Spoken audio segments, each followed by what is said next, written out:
know you're in battle, you got to roll a 5, remember? It may look like these 7th grade students at Southern Alamance Middle School are just killing time, having fun, playing board games.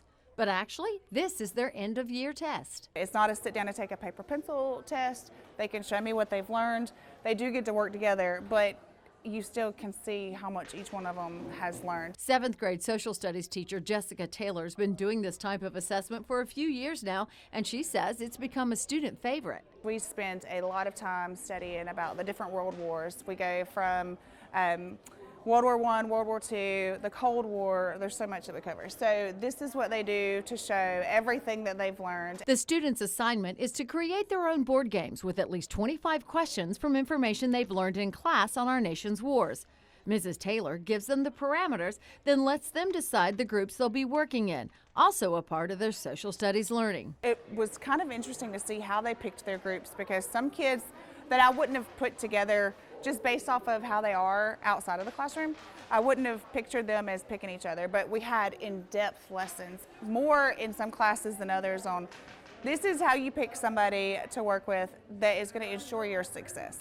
Not always going to be your best friend, but it's going to be somebody you can get the job done with. Then the work begins for the students. Some create a remake of a favorite board game. Our game is called Chutes and Trenches, and it is very colorful, and you answer questions and then you roll a dice and you move however many spaces you got. Others come up with an entirely new game. Max Hunter and his group designed Rush to Victory. You get asked a question, and if you get it right, you roll.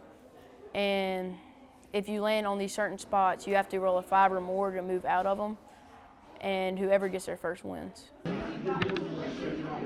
It's a fun way to reinforce their class lessons. In the end, they were graded on the accuracy of their questions, how well they worked as a group, how creative their game board was. And I told them, I don't grade you on your artistic ability because I'm not an artist, but you know, you don't have to be an artist to be creative.